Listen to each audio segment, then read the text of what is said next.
Sí, Manuel. Manuel, a ver, Manuel, de lo que quieras, porque hablamos mucho de economía. Sí, a ver, pero un poco resumiendo todo lo que dijeron. Desde que está Precios Cuidados, hubo un 550% de inflación. O sea que está claro, los precios cuidados, si pretenden que solucione algo, no lo va a hacer. Precios Cuidados, año 2014.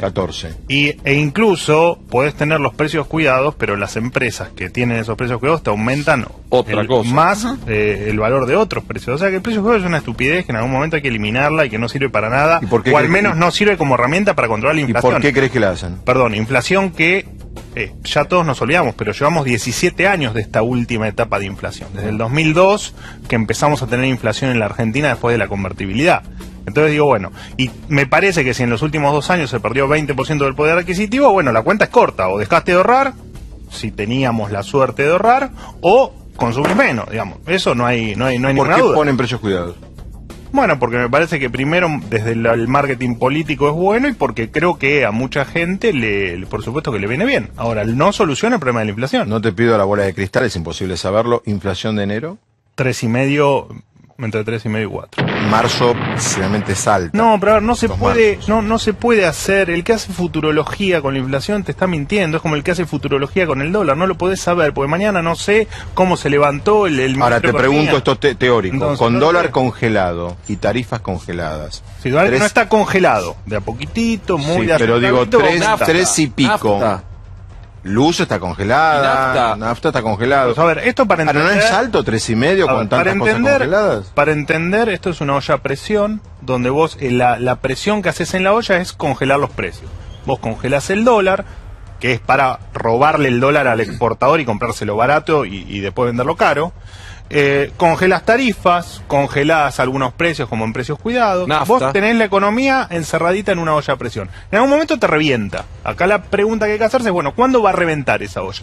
Bueno, cuando reviente, agarrate, porque vas a tener otro golpe y otro impacto en la inflación muy importante. Pero perdón, Manuel, ¿es necesario que estalle o vos podés ir soltando de a poco?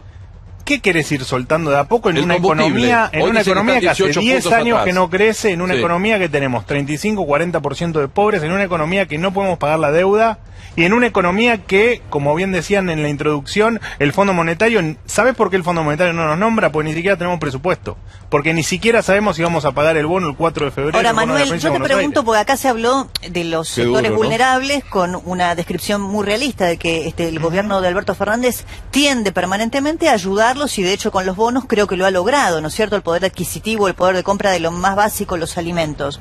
Ahora, ¿qué pasa con la clase media? Pues la clase media también es generadora de trabajo, esa famosa y tan cuestionable frase de Lisa Carrió, ¿no? Den propina. ¿Qué pasa con los sectores medios? Yo creo que inclusive un sector importantísimo de la clase trabajadora, no solamente sectores medios, profesionales, sino de la clase trabajadora que gana muy poco, realmente, muy poco, porque más de la mitad de los trabajadores ganan menos de 22.000 pesos en Argentina. Los jubilados y jubiladas que ganan un poquito por encima de la mínima, digo, bueno, los únicos desindexados en la Argentina son los salarios y las jubilaciones. Por eso nosotros nos opusimos obviamente a las medidas que plantean. Fíjate que la paritaria se pide moderar. Te dice que la cláusula que no exista la cláusula gatillo cuando es un elemento con una inflación que se estima en el 40%, algo elemental para defender el poder adquisitivo, digo. Perdón, a ver, vos no podés seguir viviendo en una economía indexada porque terminaste como terminás, digamos, con déficit fiscal, con una deuda que no podés pagar. O sea, en algún momento tenés que solucionar el problema de indexación de la economía, donde el 70% del gasto estaba ajustado hasta esto de la jubilación. Entonces, es cierto lo que vos decís, digamos, la mitad de la gente cobra entre 20, por ahí algún peso más, pero 22.000 pesos por mes, está claro que no le alcanza. Ahora digo, el problema es cómo lo vamos a solucionar. Vos la única forma que tenés de hacer eso es creciendo. Que hace 10 años que en la Argentina ese evento no ocurre. Para vos crecer, para crecer en la Argentina, indefectiblemente necesitas que algún tipo venga, desembolse los dólares e invierta. Y para que pase eso, le tenés que garantizar dos cosas: que le vas a respetar la propiedad privada y que el tipo va a ganar dinero. Y ninguna de esas dos cosas hoy se las estás asegurando. ¿Qué hacemos? Bueno, empezamos a modificar el Estado. Porque fíjate lo que te pasa con la deuda. Vos con la deuda del año pasado terminaste con un déficit de 0,5. Ponele que hayas salido empatado en el 2019. Pagaste 3,5 puntos del PBI de intereses de deuda. O sea que vos tenés que generar un superávit de 3,5-4% sentarte a negociar con los tipos, tenés que plantearles un proyecto de país donde tengas un superávit del 4%. Un 4% es el 10% del presupuesto nacional. ¿Y sabes qué es el 10% del presupuesto nacional? Todos los sueldos de todos los empleados públicos del Estado Nacional. Entonces, tenemos que empezar a discutir qué hacemos con el Estado. Eso, nosotros hay que ver dónde tocamos, no estoy de acuerdo en muchas no. cosas, entre otras en que el problema que tiene la Argentina es que el gasto que les generan los jubilados, los trabajadores estatales, sino que en realidad el problema que tiene es que cada vez aumenta más, por ejemplo, el endeudamiento, y tenemos que pagarle a parásitos, a los fondos buitres, a estos fondos de inversión que endeudaron el país junto con el gobierno de Macri en un ritmo acelerado, mucho mayor inclusive al de la dictadura genocida, y se tiene que destinar cada vez más del PBI a pagarle a gente que, escúchame, yo digo, el endeudamiento que hicieron bajo el gobierno de Macri, ahora entremos en ese tema si quieren, pero... No, por eso le hemos hablado hasta la harta. Entonces me parece que seguir diciendo, como inclusive llegó a decir el ministro Guzmán, decir que el problema era que aumentaban las jubilaciones y los salarios. No, el problema no es ese. Primero, Argentina el problema se endeuda... Los empresarios han recibido enormes, fíjate lo de Vicentín, fíjate la cantidad de beneficios y créditos que han recibido. Entonces, la primera, no vengamos. ¿Vos sabés cuándo tuvo Argentina la primera autorización para endeudar? En 1822. ¿Sabes cuándo se endeudó por primera vez? En 1824. ¿Sabes cuándo terminó de pagar el crédito en 1824? En 1903. Argentina es no solo que es un desfolteador serial, sino que se endeuda sistemáticamente desde hace 200 años. Sí, ¿y sabes por qué se endeuda? Porque, por ejemplo, en los últimos 119 años, 109 años gastamos más de lo que teníamos. Entonces, vos me decís, nos endeudamos para la fuga de capitales. Porque la productividad media del trabajo, la mayoría de la economía, salvo en el campo, la productividad media del trabajo es inferior a la del resto de los países, porque la clase capitalista, en vez de invertir para desarrollar el país, fuga a los capitales. ¿Sabes cuál es el problema, Nicolás? ¿Sabes cuál es el problema? La clase capitalista es una clase en decadencia. ¿Vos invertís en Argentina? No. Porque de los 200 lucas que ganás, 165 la das para que hagan piquete, pues lo acabás de decir en la introducción. Entonces, bueno, vos dijiste que das para el partido, vos decís que transferís plata para la lucha obrera. O sea que lo que estás haciendo es aportar dinero para los piquetes. O sea que no invertís. Pero la gente que invierte, que no puede contratar un trabajador porque más que contratarlo lo está adoptando, porque el Estado lo mata impuestos, lo mata regulaciones, porque los juicios laborales lo funden y porque de cada 10 empleados en negro en la Argentina, 9 lo tienen las pymes. O sea que no me hablen de la grandes corporaciones, porque eso es falso. Y la Argentina se endeuda desde hace 200 años, Nicolás. Es falso que el endeudamiento nació con Macri, eso es una falsedad. El préstamo al que hacía referencia detectó 477 maniobras ilegales bajo la dictadura. Es un préstamo que pidió Bernardino Rivadavia, el del cuaderno y el de la avenida, a la Baring Brothers. Exactamente. Que además, tengo entendido, ¿cuántas llegó de lo que pedimos? Porque llegó menos. Sí, en realidad fueron varias etapas del crédito y se terminó pagando 13 veces más del crédito original. Que nunca llegó el crédito original. Pero nunca llegó la plata completa. Argentina, el primer crédito con el FMI. Pero ¿sabes por qué? Vamos a hacer un poco de historia. ¿Para qué era ese crédito? ¿Sabes para qué era ese crédito? No era para hacer el puerto. Exacto, que nunca Buenos Aires, hizo. para hacer el puerto de Buenos Aires. Nunca lo hizo la Argentina, dejó la plata depositada afuera, terminó pagando la fortuna. La plata no fue tremendo porque no llegó. ¿Qué es lo que no pasó siempre cuando hubo grandes ciclos de endeudamiento? ¿Qué pasó, por ejemplo, en los últimos años? También la guita no Rivadavia era macrista. Sí, Rivadavia era macrista, Macri es rivadariano, no sé. Igual hay sí, te juro que hay un hilo conductor que va de Rivadavia hasta Macri que se repite y un montón de manera la gran mayoría de los gobiernos de la dramática y trágicas. Hay un hilo conductor. El atraso. Hay un hilo conductor. Otra vez de unitario y federales. Ahí está, muy bien. Pero hay un hilo conductor que es el sobregasto. Ahora vamos. Y hay que hablar del sobregasto. Ahora vamos. Hackman quiere hacer una aclaración. No, quiero explicar otra visión. Desde mi punto de vista, todo lo que se dijo recién está mal, todo. En primer lugar, cuando uno habla de la deuda argentina... ¿Desde que arrancó el programa? No, refería en relación al tema de deuda.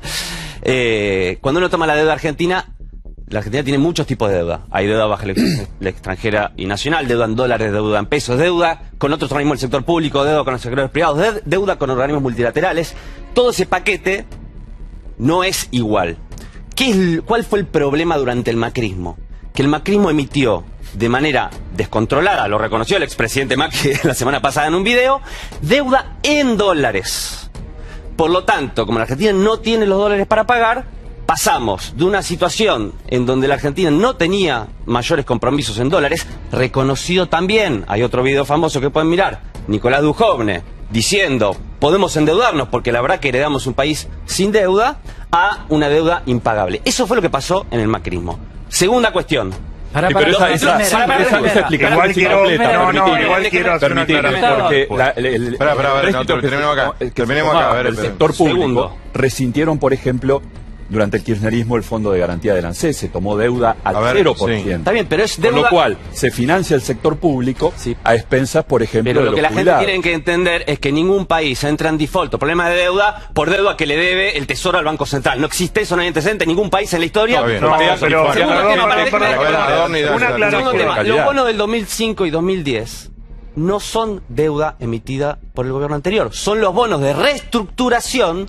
de la deuda previa que entró en default en 2001. Perdón, Entonces, obviamente, los bonos reestructuración 2005 y 2010, más los bonos emitidos por Macri, la sumatoria de todo eso hace un monto absolutamente impagable.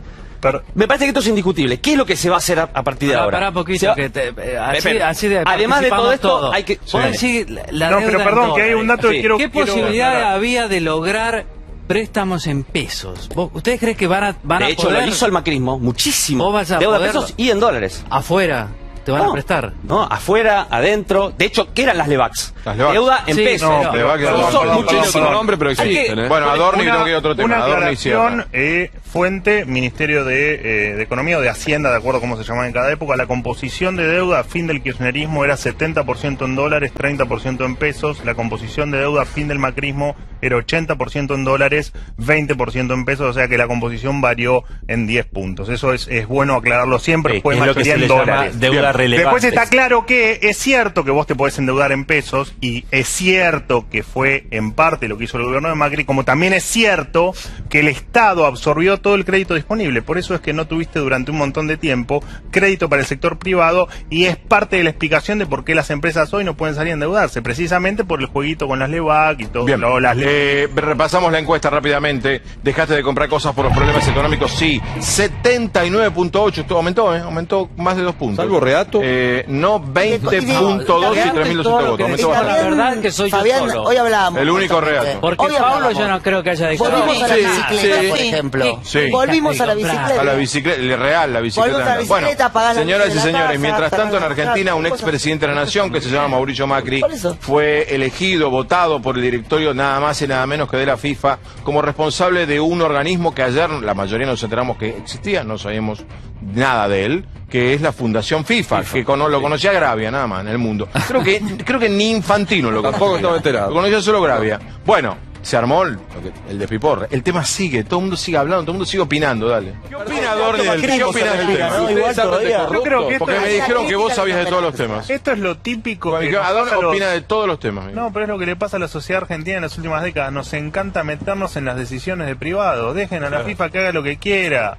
¿Cuál es el problema? Que Macri el año pasado invitó en el G20 a... Querido, acá vino Maduro y lo condecoramos. ¿De qué me estás hablando? A Chávez Por favor, condecoramos. A Chávez le hicimos una cátedra, no una cátedra. Dejen a la FIFA la tranquila. Y facultad. si Macri se afana los 100 palos que le da la FIFA, es un problema de la FIFA. A mí del Caño me da que no es futbolero.